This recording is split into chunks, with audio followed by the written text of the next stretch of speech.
Hello students, मैं Raju sir आप सभी का अपने चैनल पर स्वागत करता हूं।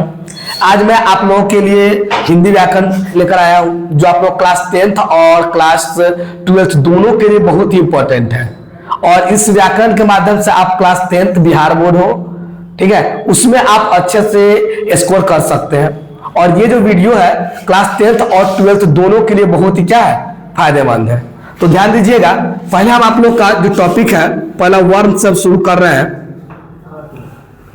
वर्ण, ये वर्ण क्या होता है, यानी व्याकरण का सबसे पहला टॉपिक है वर्ण, ठीक है। वर्ण को एक और बात ध्यान रखिएगा कि वर्ण को हम लोग अक्षर भी कहते हैं।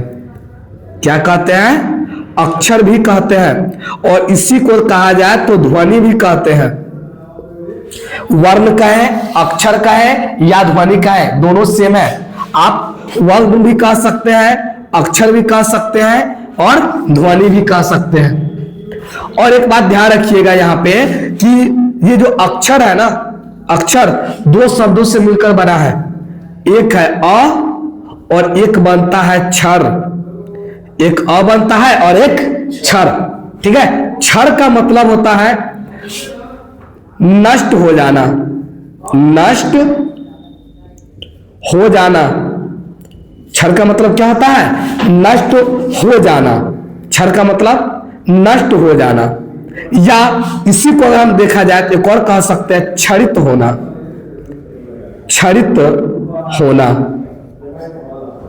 क्या है? क्षरित होना या छिन्न हो जाना,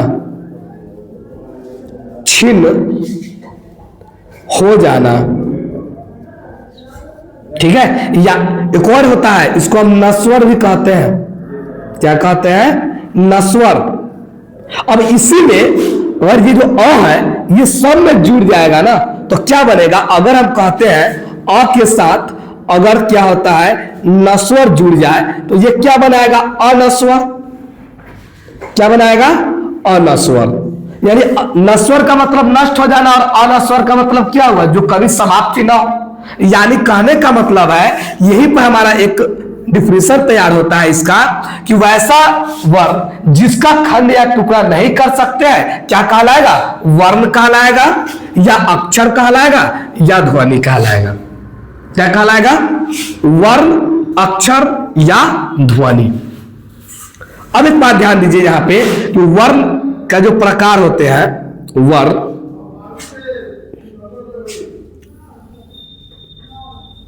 दो प्रकार के होते हैं। वर्ण कितने प्रकार के होते हैं? दो प्रकार के। एक होते हैं स्वर वर्ण, एक क्या होता है? स्वर वर्ण, और एक होता है व्यंजन वर्ण।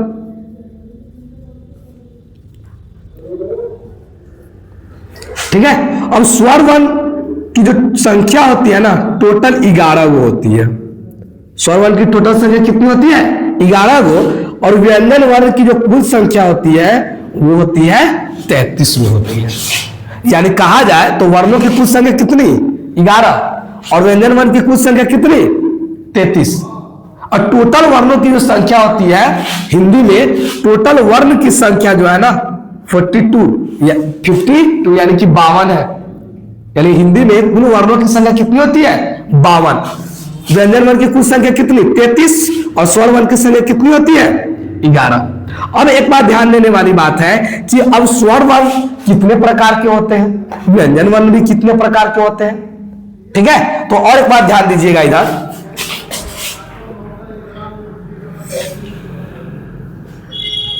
चलिए अब यहां पर हम जानते हैं स्वर के बारे में।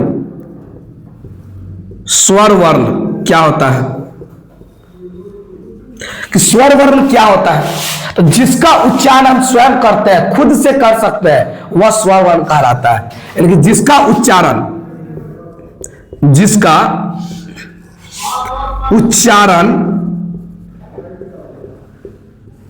स्वयं हो, जिसका उच्चारण क्या हो? स्वयं हो, क्या कहलाएगा? स्वर वर्ण कहलाएगा। यानी कि इसमें किसी दूसरे वर्ण की सहायता की जरूरत नहीं है, स्वर के साथ स्वर का ही मेल होता है। जैसे एग्जाम्पल के तौर पर अगर हम देखें, जैसे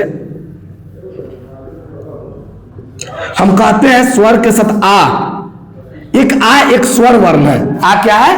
एक स्वर वर्ण है, इसका उच्चारण में जो उच्चारण आ रहा है क्या क्या आएगा, अ और आ का उच्चारण होगा। किसका उच्चारण होगा, अ और आ का। तो ये क्या है, एक स्वर वर्ण है। दूसरा था हम लोग का व्यंजन वर्ण, व्यंजन वर्ण। अब ये व्यंजन वर्ण क्या होता है ध्यान दीजिए। तो इसके उच्चारण में, इसके उच्चारण में स्वर वर्ण की सहायता पड़ती है, सहायता पड़ती है। व्यंजन वर्ण जो है ना अकेले नहीं रह सकता है। व्यंजन वर्ण को किसी काम के लिए या किसी उच्चारण के लिए इसको स्वर पर डिपेंड रहना पड़ता है। किस पर डिपेंड रहना पड़ता है, स्वर वर्ण पर डिपेंड रहना पड़ता है। जैसे में ध्यान दीजिएगा, जैसे में अगर देखा जाए तो हम क्या कह सकते हैं, क ना, तो क एक क्या, एक व्यंजन वर्ण है। क क्या है, एक व्यंजन वर्ण। अब क का क्या करते, उच्चारण करते हैं तो क्या आता है, क प्लस अ का उच्चारण होता है। यहां पर देखिए अ, ये अ क्या है, एक स्वर है। अ क्या है, एक स्वर वर्ण है। अ क्या है, एक स्वर वर्ण है। उसी प्रकार से अगर हम कहें ख, तो ख के साथ में अगर उच्चारण होता है तो ख के साथ किसका किसका उच्चारण, ख अब प्लस क्या होगा, अ। ये भी इसमें क्या उच्चारण होता है, ख का अगर हम उच्चारण करेंगे तो ख प्लस अ बनेगा। इसमें भी अ क्या है हमारा, एक स्वर वर्ण है। क्या है, स्वर वर्ण होता है। ठीक है, चलिए उसके बाद हम इसके बारे में इसका हम जानेंगे, स्वर और स्वर का, स्वर वर्ण कितने प्रकार के होते हैं और व्यंजन वर्ण कितने प्रकार के होते हैं। चलिए अब आगे आप लोग को ध्यान देना है स्वर वर्ण के प्रकार। क्या ध्यान देना है, स्वर वर्ण के प्रकार। ध्यान दीजिएगा, स्वर वर्ण जो है ना 3 प्रकार का होता है। 3 प्रकार का, एक अपवाद में भी एक वर्ण आता है। स्वर वर्ण 3 प्रकार। पहला होता है ह्रस्व स्वर। पहला क्या होता है, ह्रस्व स्वर। दूसरा का होता है दीर्घ स्वर। और तीसरा का जो हम लोग पढ़ेंगे वो पढ़ेंगे प्लुत स्वर के बारे में पढ़ेंगे, प्लुत स्वर। एक क्या होता है, प्लुत स्वर। यानी कि स्वर वर्ण के प्रकार कौन कौन हो गए, पहला हो गया ह्रस्व, दूसरा का हो गया दीर्घ और तीसरा का हो गया प्लुत स्वर। ठीक है, अब यहां पर ध्यान दीजिए, ह्रस्व स्वर क्या होते हैं। इसमें जो होता है ना उच्चारण में, इसके उच्चारण में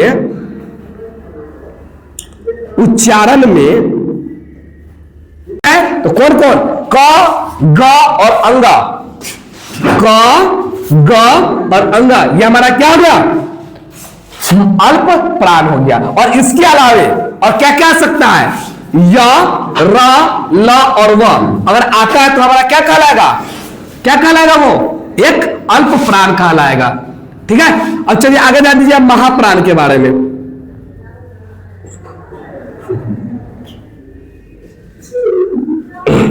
चलिए ध्यान दीजिए, महाप्राण।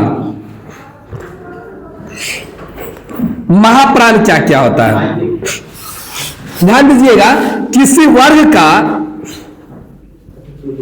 किसी वर्ग का दूसरा और चौथा वर्ण,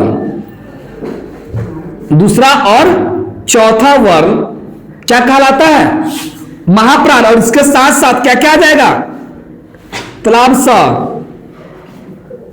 मूर्धन सा, दंती सा और हा, ये सभी क्या है, एक महाप्राण है। अब दूसरा और चौथा वर्ण लेना है, जैसे में ध्यान दीजिएगा, हम लिखते हैं किसी भी कवर्ग, चवर्ग, तवर्ग और पांचवा जो भी लीजिए, हम लिखते हैं तथा जगह का लिखते हैं इस बार, त, थ, द, ध, न। ध्यान दीजिए, तथा तथा में कौन कौन है? दूसरा और चौथा। यह हमारा क्या है? पहला। यह हमारा दूसरा हो जाएगा, ठीक है। यह हो गया तीसरा और यह हमारा क्या है? चौथा। यानी कि यहां पर देखा जाए, ठीक है, तो महाप्राण कौन कौन हो गया? त और ध। यह हमारा क्या है? महाप्राण हो गया, ठीक है। अभी क्या बता है? अल्प प्राण। अल्प प्राण में क्या है? पहला। अल्प प्राण में किसी भी वर्ग का, किसी भी वर्ग का पहला, तीसरा और पांचवा वर्ग क्या कहलाता है? किसी भी वर्ण का, किसी भी वर्ण का। यहां पर भी क्या है? किसी भी वर्ण, वर्ग मिस्टेक हो गया है। किसी भी वर्ण का पहला, तीसरा और पांचवा वर्ग क्या कहलाएगा? अल्प प्राण।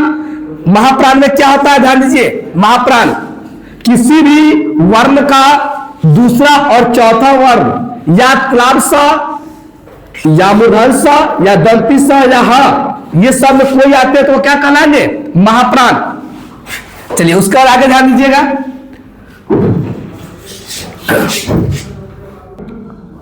चलिए अब आगे आप लोग को जानना है वर्णों का उच्चारण स्थान क्या क्या होता है। पहला वर्ण का उच्चारण स्थान का नाम स्थान है कंठ, दूसरा का है तालु में क्या आता है, तीसरा है मूर्धा, चौथा है दंत, पांचवा है ओष्ठ, छठा है कंठ तालु, सातवां है कंठोष्ठ, आठवां है दंतोष्ठ और नौवां है नासिका। अब ध्यान दीजिए कंठ में कौन कौन सा वर्ण का उच्चारण का जो हमारा कंठ होता है, कंठ का उच्चारण क्या क्या होगा ध्यान दीजिएगा। कंठ में आएगा अ, आ, क, ख, ग, घ और अंग, ये हमारा क्या है? कंठ का उच्चारण। तालु का उच्चारण क्या क्या होगा? हर्ष ई, दीर्घ ई, च, छ, ज, झ, य और तलावे स, ये हमारा क्या होगा? तालु। और एक और बात ध्यान दीजिए, कंठ का क्या है? कंठ का एक और नाम होता है उतान स्थान में, ध्यान, इसको कहा जाता है कंठ वर्ण भी कहते हैं। इसे हम कहते हैं कंठ वर्ण। क्या कहते हैं? कंठ वर्ण। तालु क्या कहते हैं? तालव्य। इसको कहा जाता है तालव्य वर्ण भी कहा जाता है, तालव्य वर्ण भी कहा जाता है। चलिए अब आगे ध्यान दीजिएगा। आगे मूर्धा। मूर्धा से क्या क्या बोलते हैं? बरीड़ी, त, थ, द, ध, न, र और मूर्धन्य। और इसका भी एक और नाम होता है, इसको कहा जाता है मूर्धन्य वर्ण कहा जाता है, मूर्धन्य वर्ण। इसको क्या कहा जाता है? मूर्धन्य वर्ण कहा जाता है। चलिए अब आगे ध्यान दीजिएगा। दंत वर्ण में त, दंत के साथ दांत से क्या क्या उच्चारण होता है? त, थ, द, ध, न, य और क्या है? दंती सा। इसको क्या कहा जाता है? दंत्य वर्ण भी कहते हैं, इसे कहते हैं दंत्य वर्ण। दंत्य वर्ण भी इसको कहते हैं। चलिए अब आगे ध्यान दीजिए। ओष्ठ। ओष्ठ के साथ किसका किसका उच्चारण होता है? हर्ष उ, दीर्घ उ, प, फ, ब, भ और म, इसको कहा जाता है ओष्ठ्य वर्ण। क्या कहा जाता है? ओष्ठ्य वर्ण इसको कहा जाता है। चलिए अब आगे ध्यान दीजिएगा। आगे है कंठ तालु। क्या है? कंठ तालु। ए और ए ये क्या कहलाता है? कंठ तालु कहलाता है। और इसका एक और नाम होता है, इसको कहा जाता है कंठ तालव्य वर्ण कहा जाता है। कंठ तालव्य वर्ण इसको कहते हैं, कंठ तालव्य वर्ण।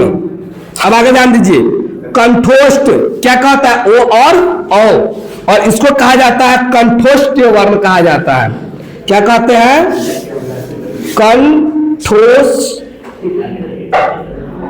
कंठोष्ठ्य वर्ण। इसका एक और नाम क्या होता है? कंठोष्ठ्य वर्ण होता है। अब उसके बाद आगे ध्यान दीजिएगा। दंत। दंतोष्ठ के साथ क्या का उच्चारण होता है? दांत से व, दांत से जैसे व कहते हैं तो दांत का उच्चारण होता है। आगे ध्यान दीजिएगा, इसको क्या कहते हैं? दंतोष्ठ्य वर्ण।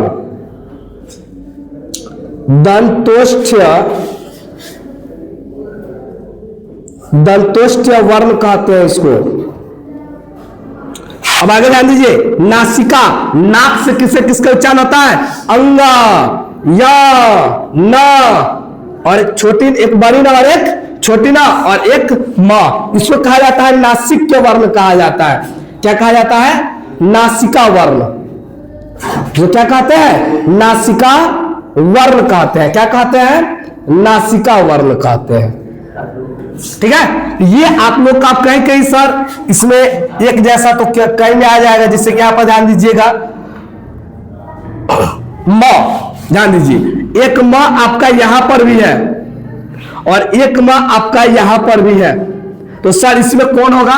तो आपको जब एग्जाम में ये अगर पूछता है, एग्जाम में अगर पूछता है म, तो आपको ऑप्शन में कोई एक होगा, या तो आपका ऑप्शन में ओष्ठ होगा और नहीं तो क्या होगा? नासिका होगा। यानी म उच्चारण अगर दो है तो कौन करेंगे? तो ऑप्शन में जो देखिए वो आप लगाइएगा। अगर ऑप्शन में दे रहा है ओष्ठ तो ओष्ठ वाला लगाइएगा, ऑप्शन में दे रहा है नासिका तो नासिका वाला लगाइएगा। उसका ध्यान दीजिएगा आगे, जिससे कि एक है क्या? टवर्गी ना और एक बड़ी ना। इसमें और भी कहीं है, ध्यान दीजिए, एक यहां पर ये ना था और एक यहां पर भी था, और ये दोनों है दिया हुआ, एक यहां पर और एक यहां पर। सब चीज जो भी आप लोग देखिएगा उसको क्या एग्जाम के समय आप इसको ऑप्शन के अनुसार, ऑप्शन में जो होगा वो टिक। अगर ऑप्शन में दिया हुआ है नासिका तो नासिका लगाइएगा, और ऑप्शन में दे दिया मूर्धा तो मूर्धा टिक लगाइएगा। चलिए इसको अच्छे से आप लोग क्या करिएगा, नोट कर लीजिएगा। और उसके बाद क्या करिएगा, अगर आप लोग को ये वीडियो अगर अच्छी लगी हो तो चैनल को सब्सक्राइब करके और आगे वीडियो को शेयर करिएगा, ताकि आपके भाई बहन जो भी है छोटे भाई बहन वो पढ़ सके। Thank you.